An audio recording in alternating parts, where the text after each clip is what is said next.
wabarakatuh. Waalaikumsalam warahmatullahi wabarakatuh.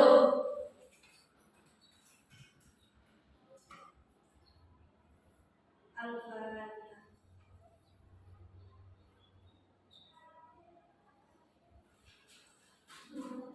Al-Fatihah.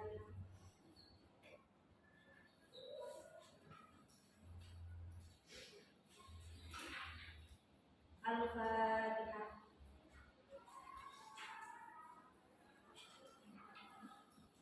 Langsung saya absen dulu. Boleh ditunjukkan?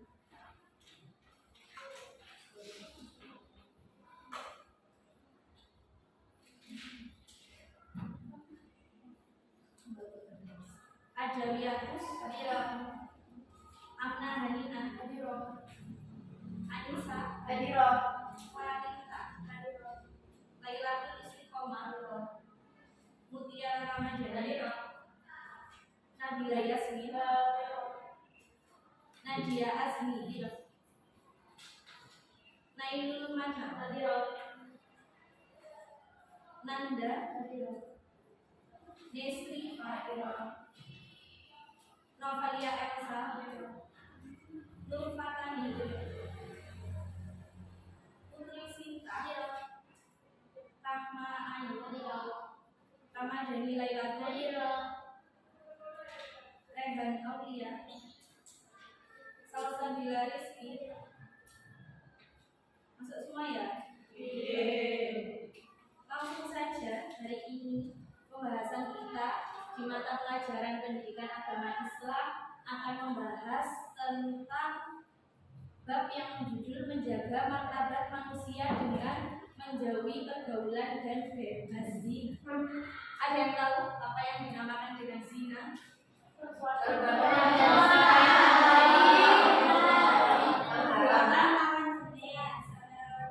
zina itu hanya kepada lawan jenis saja? Tidak. Apakah zina itu hanya sesuatu yang dilakukan saja? Tidak. Coba saya ada yang tahu macam-macam zina itu ada apa saja? Ya,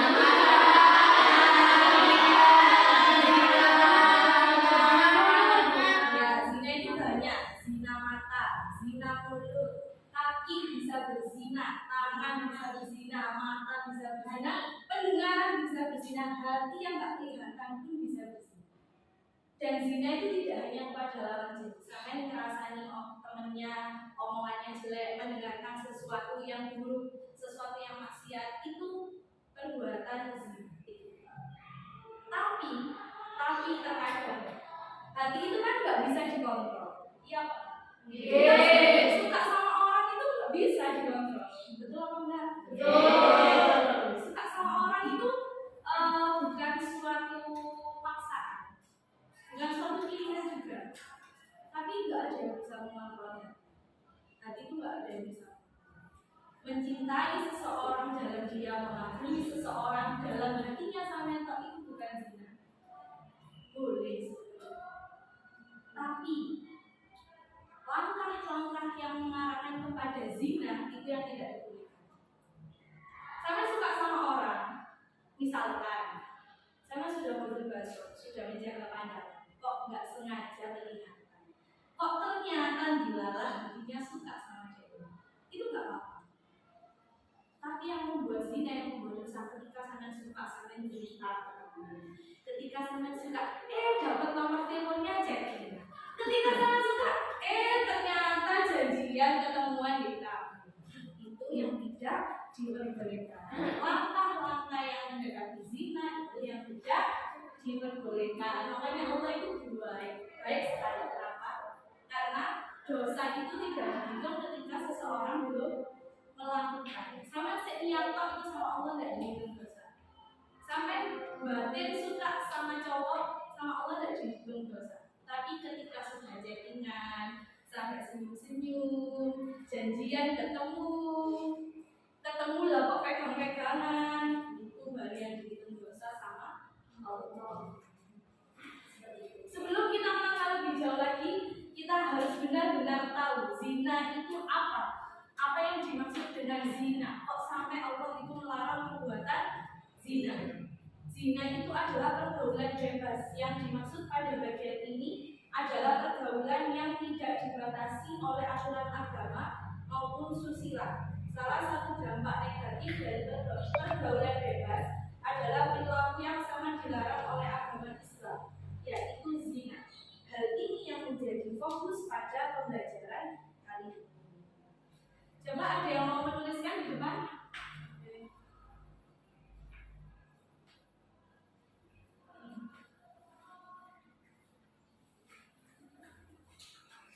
Yang lainnya bisa ditulis di bukunya masing-masing.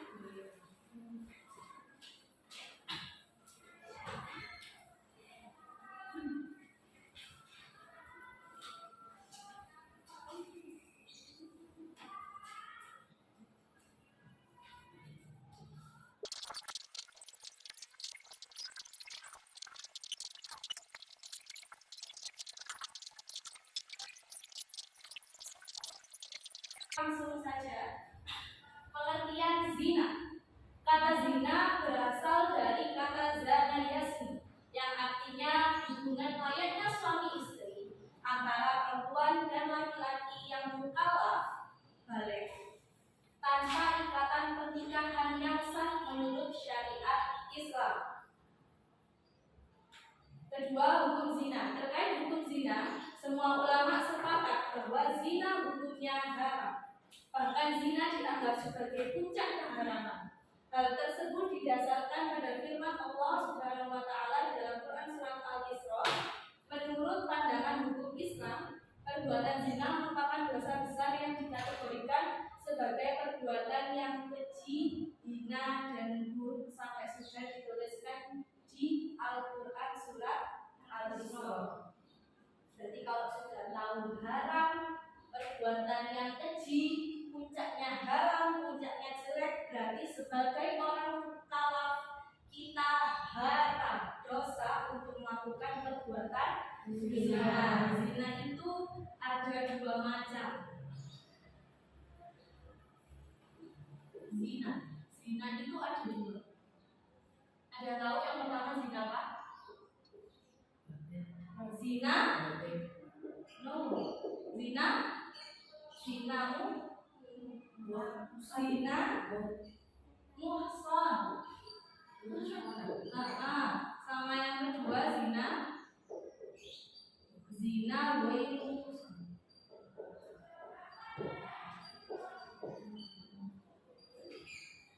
Ada tahu zina muhsan ini apa? Ada tahu? Belum. Zina muhsan ini adalah zina yang dilakukan oleh orang yang sudah menikah.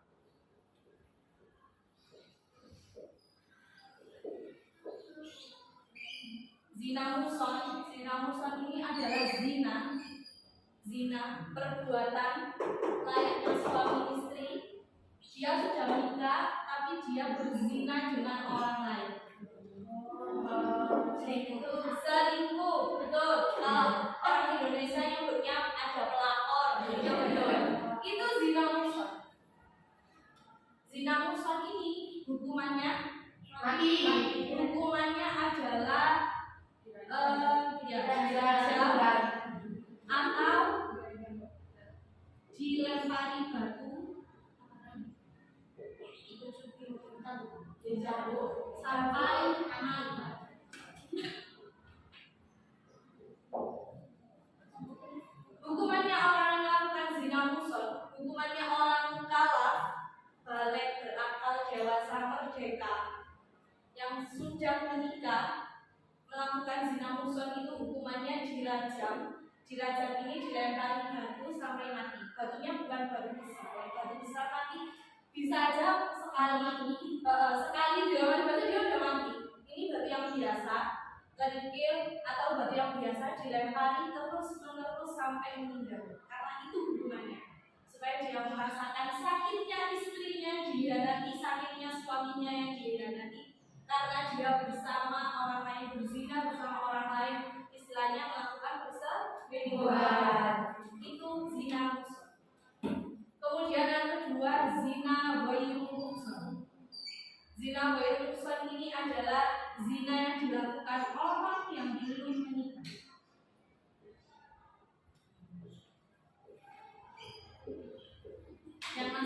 muda, yang masih remaja, belum pernah menikah, itu ketika dia melaksanakan hubungan layaknya suami istri, dia dinamakan tergolong zina ghairul muhsan. Hukumannya apa? Hukumannya istilahnya dijerat atau dicambuk sebanyak 100 kali plus diasingkan.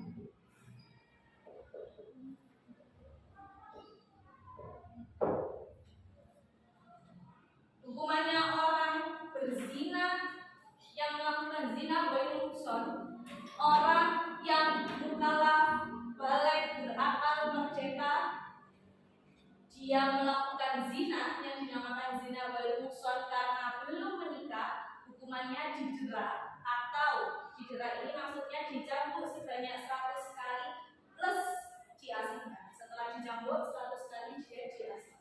Apakah sekarang hukuman ini ada di Indonesia? Masih ada di Aceh ya?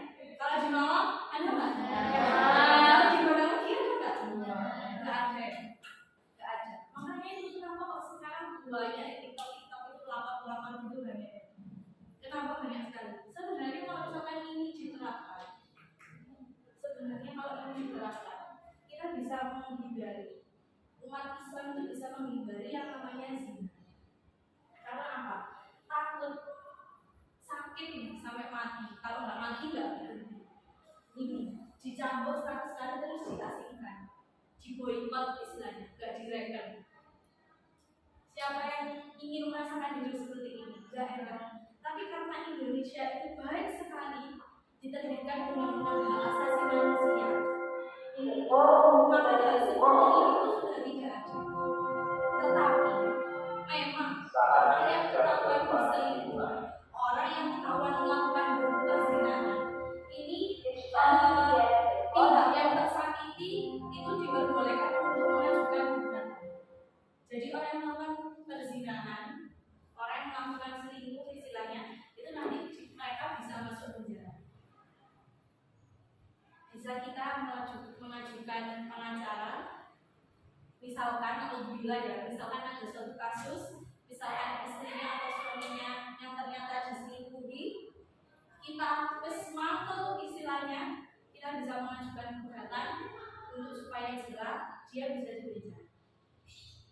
Itu kalau di Indonesia. Tapi mbak, hukuman-hukuman yang sudah ditetapkan yang kejam-kejam seperti ini, terkadang itu tidak membuat jerah anak zaman sekarang. Ya benar. Maka seharusnya sebelum ada hukuman itu kita yang harus menanamkan rasa kesadaran diri supaya manusia orang mukallaf tidak melakukan perbuatan zina. Zina itu, aku berbuat zina itu sangatlah gampang. Kenapa? Yang bantu itu setannya nggak cuma satu, banyak ya. Sangatlah gampang untuk sampai melakukan perbuatan zina. Tapi sangatlah besar ganjarannya ketika sampai bisa menahan hati untuk perbuatan zina. Misalkan sampai sudah ada kerentek apabila untuk melakukan perbuatan zina. Karena sampai itu bisa mengumpet, bisa menahan hasrat yang ada di hatinya sampai. Menahannya sampai itu bisa dikategorikan dengan jiwa, bisa dikategorikan dengan ikhtiar, dan itu saja bisa menjadikan sampai menambah pahala.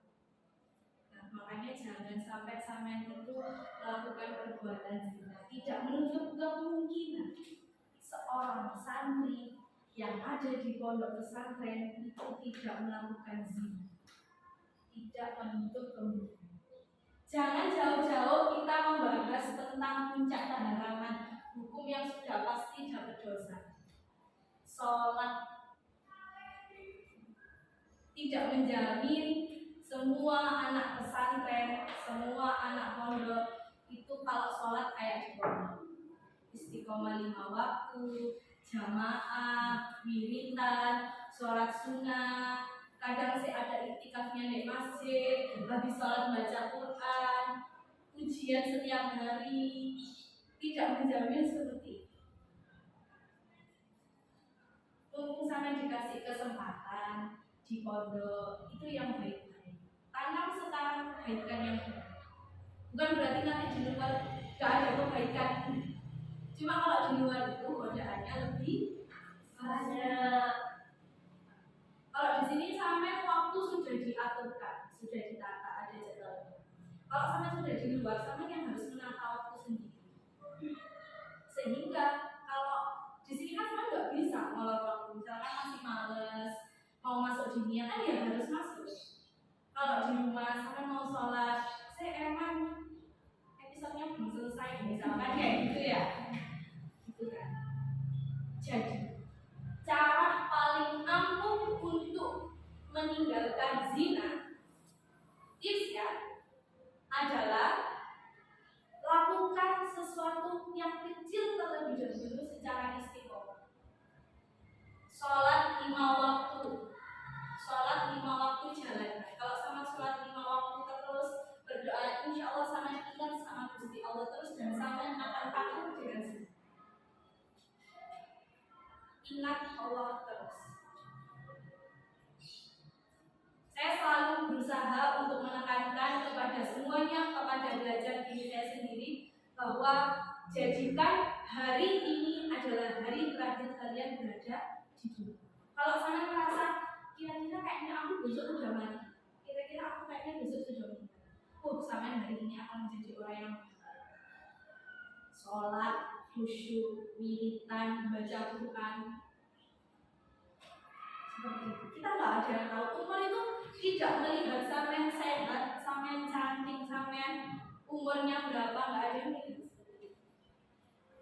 Sampean tahu beritanya kemarin yang ada alumni sini, pimpinan Al-Qadr itu kan beliau meninggal di usia yang masih 2 tahun di atas saya.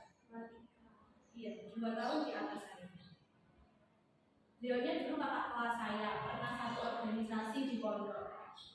Tidak ada yang menyangka beliaunya itu meninggal duluan daripada guru-gurunya yang sudah tua. Seperti itu kan. Kita tidak pernah membayangkan bahwa yang kita almarhumah yang jadi kita akan sedang tidak. Kita nggak pernah membayangkan dia mau. Allah itu tidak pernah melihat makhluknya itu meninggal kapan itu enggak. Jadi jangan sampai mikir gini. Terus aku sekarang enak-enak dulu, mumpung masih muda, jalan-jalan, nonton, ke kafe, terus leha-leha, sholat ya wis pokoknya sholat. Nanti kan kayak wis tua, sudah pensiun, ibadah terus. Jangan sampai kayak gitu. Jangan berubah. Meninggal itu bukan karena hobi. Ada orang yang umurnya panjang sampai usia 190 itu ya ada.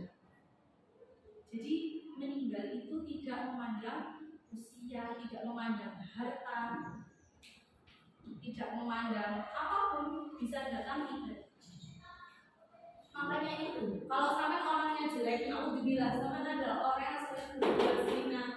Tadi yang sudah disebutkan ada zina mata yang dilihat jelek, misalkan naudzubillah sama biasanya lihat bokep kayak gitu.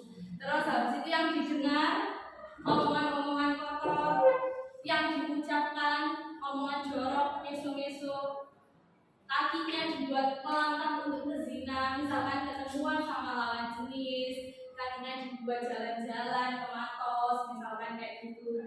Tangannya lah kok pegangan tangan, rangkul-rangkulan, misalkan kayak gitu. Kalau sampai orang yang seperti ini mendekati zina, tidak menutup kemungkinan sampai yang meninggal dalam keadaan bila ada pembelajaran hari ini dan ditanyakan.